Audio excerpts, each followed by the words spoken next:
Not going to start until we get down to zero because we have a lot of lurkers they like to show up at the last minute. They do all their internet things. They do some tweeting.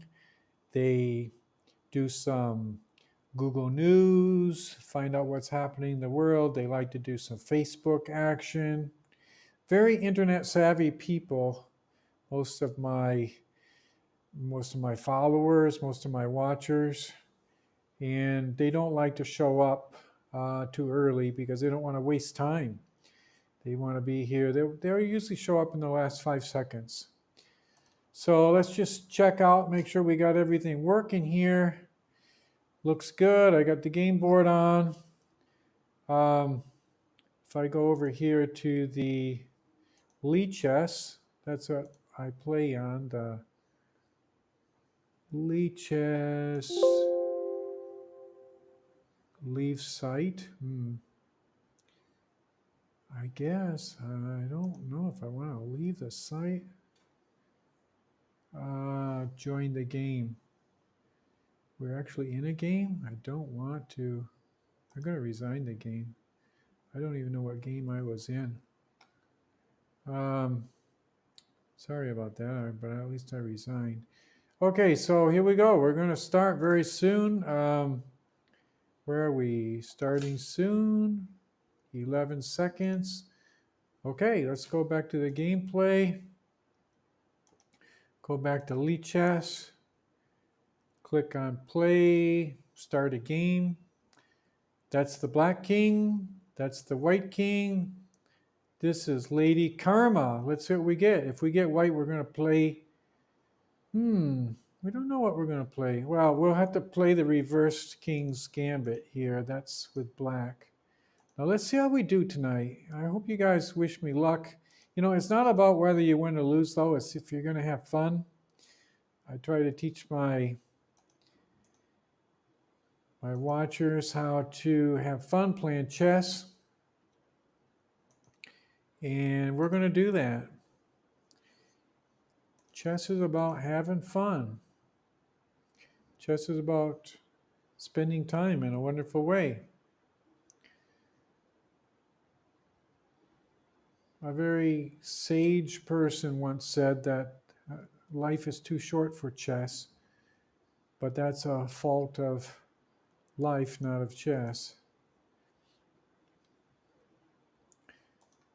Well, we're getting chased around there a little bit, but as I was watching that, I was making sure we had places to go and everything. He can take that bishop, but if he does, we get a all right pawn structure over there. We open up this file for our rook, and these 4 pawns look strong there. I don't see a big problem there. I think we're doing all right. I think I'm going to attack this pawn with my bishop because it's hard for him now to counterattack us because we can take his bishop with our knight. And then we can double attack that pawn by bringing the queen out here and see what happens. Then we can develop this knight, and then we can castle queenside. That's an interesting move. I guess we should just continue with what we were planning. This knight's well positioned. If he gets attacked with that pawn, he's got places he can go. He could even go forward. Like I say, we just got to bring this knight out and then castle queenside. We have a double attack on that pawn, which he protected with his rook, but he's displacing his rook. I don't know. I'm not sure that he's got the greatest game right now. Okay, like I said, that has different places it can go. I think at this point, because we want to castle quickly and bring the rook to the center, I think it's a really good idea right now to attack his queen. And if he attacks us here, we still have this place to go back here. But you see what happened? Now we have a really nice line on his queen. So it's actually turned out to be pretty good. Mm-hmm. Now he's thinking about taking this pawn. We might just let him take that. But why should we do that? Let's protect the pawn with our rook. The queen is behind that pawn. She lacks a lot of influence because of that pawn that's blocking that black diagonal. I don't know where white's going to castle to. You know, you don't have to castle. A lot of people think you have to castle. Of course, you don't. But it doesn't look that safe in the center in this game either. Okay. That's interesting. And we can come out here. I'm just going to play a kind of a quick game here. If he takes that, then he's going to be pinned against his queen. And we can take here, threatening him, and win a piece. And that bishop is well protected. Now we can fork his king and his rook. And maybe get a little action here. Let's see what we get out of this. I don't want to take that bishop.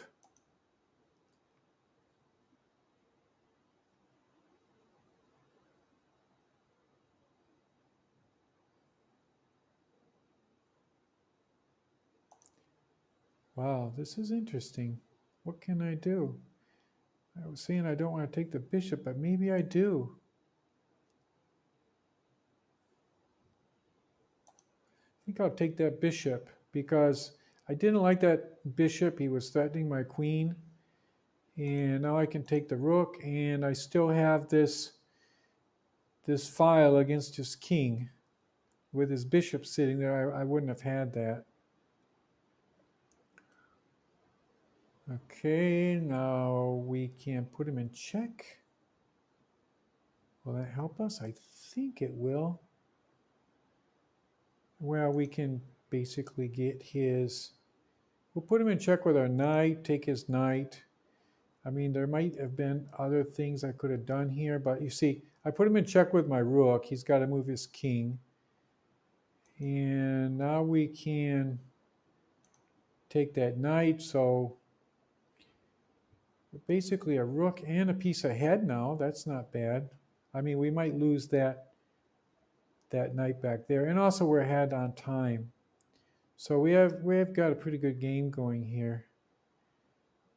We've got to think what our next move is going to be. I've seen a lot of people just like get ahead and then lose it because they can't think of what to do next.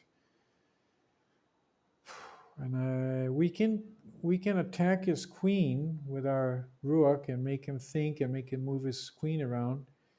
We can attack with this rook by moving this knight, and the knight will be protected here. Okay, we'll do the same thing. I don't want to waste time here. I think he's going to go back and get that knight. Well, that's fine with me. If he goes back to try to get that knight, I'll put him in check here with my queen. That's not a problem because he's not going to get any more checks there. He doesn't have a black bishop to attack on this diagonal. Okay, now it's interesting.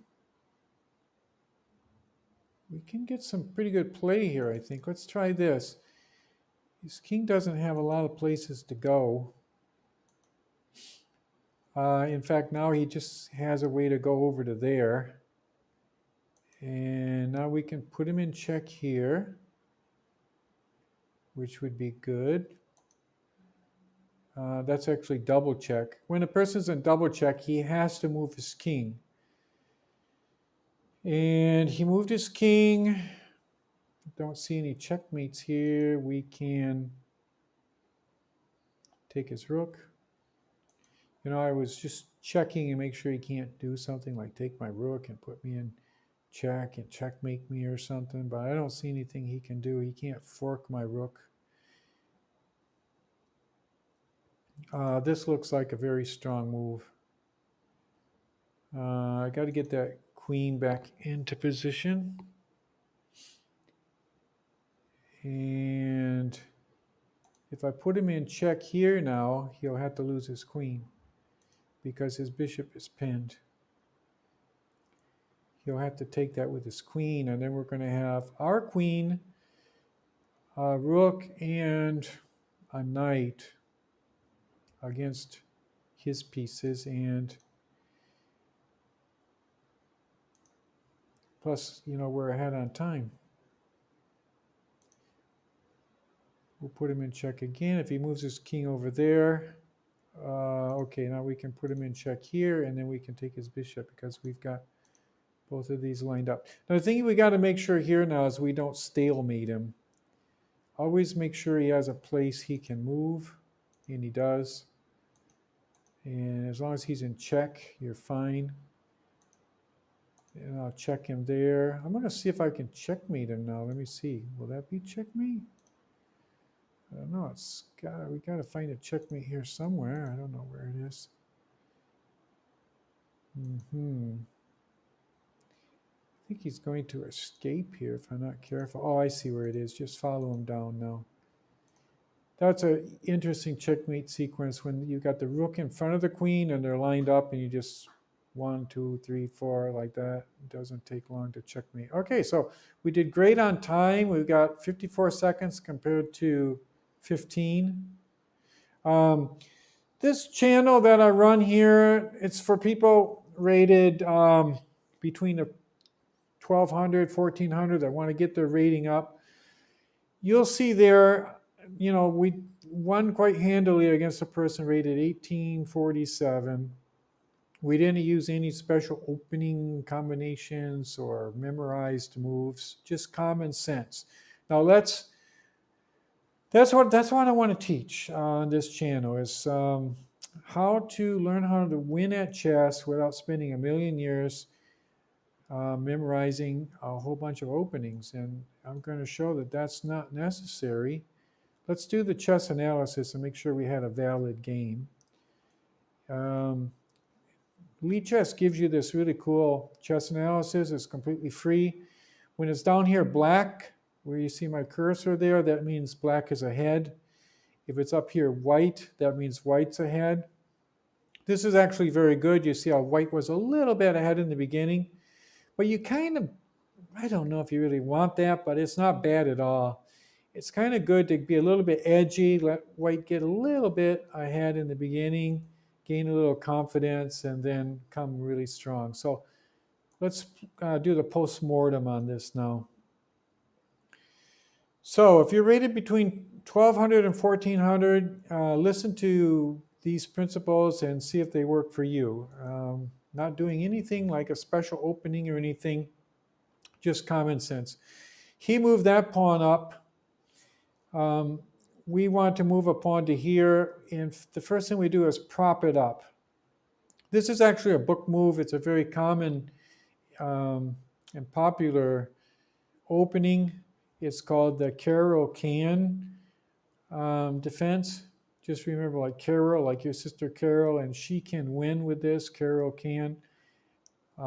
We prop it up, and then after you prop it up, usually you just move it up like 9 times out of 10.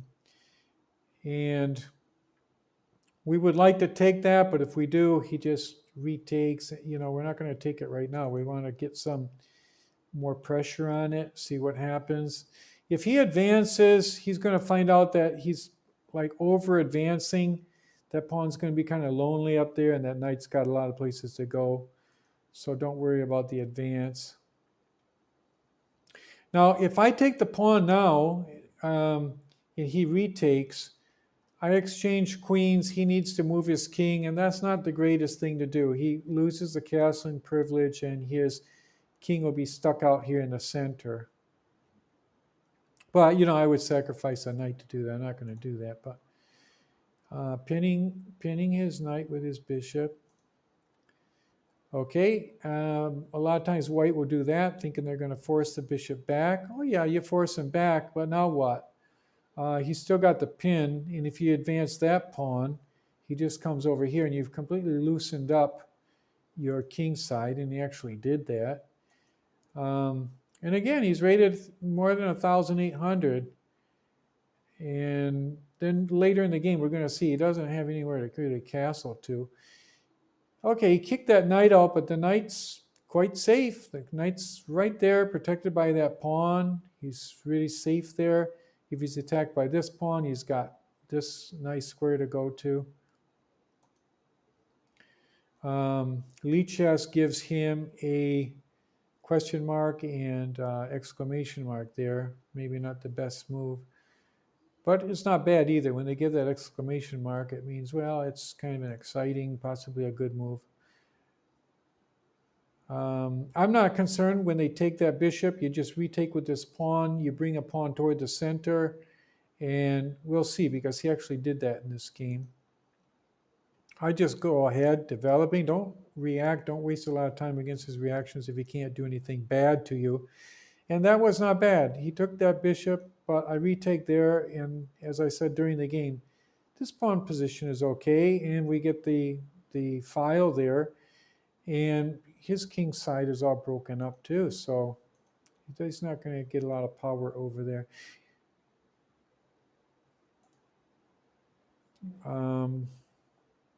Lichess is giving him a question mark on that move.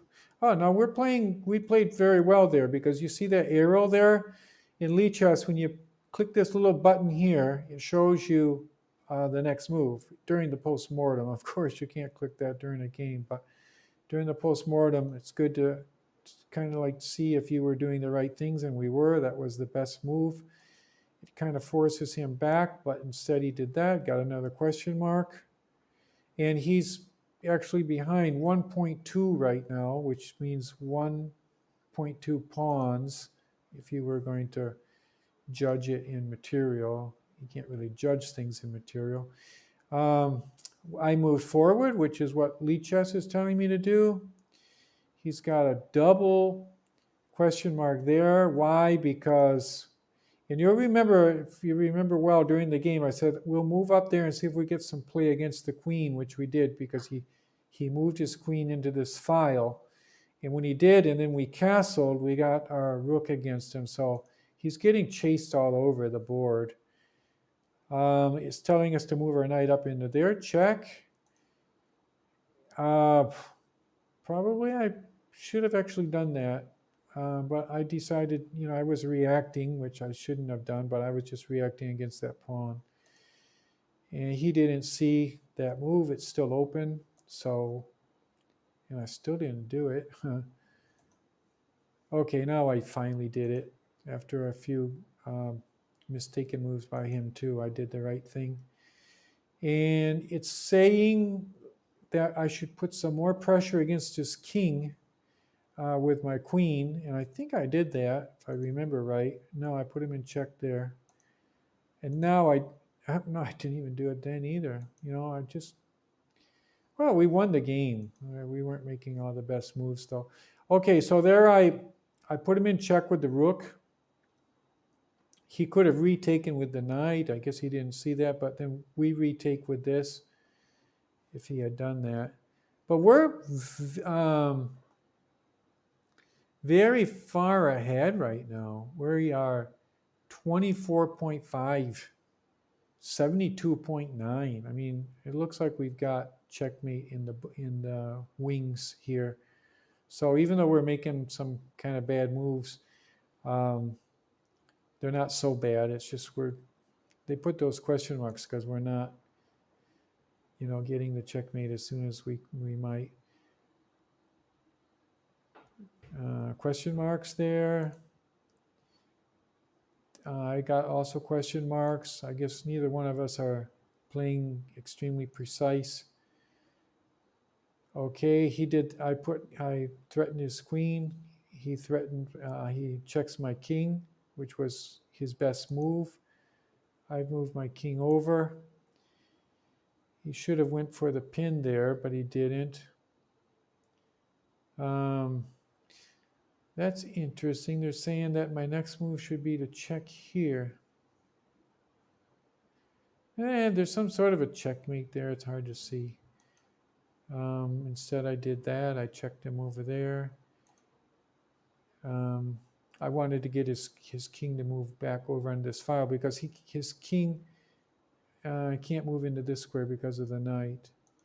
Then I move up there. Again, his king cannot come in this direction. It has to move onto this file where the rook is. And now I can get a really nice discovered check on the king.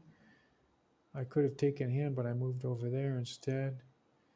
The king comes up there, and now it's just kind of like, you see here, that means checkmate in 5.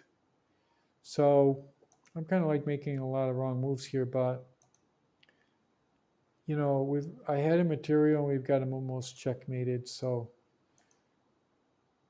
whatever we do is going to probably work. I wonder if I did the move they said. No, they said to move up here. Anyway, that was check. We took the queen. It's always nice to win a queen. And then we just played this out. You remember this was quite easy. Okay, so that was a way to show you we weren't doing anything like, oh, this is the reverse procedure of the Gyuku piano. And no, we weren't doing anything like that. We were just playing using common sense. And stick around. We'll do some more. We'll keep everybody learning. See you in a little bit.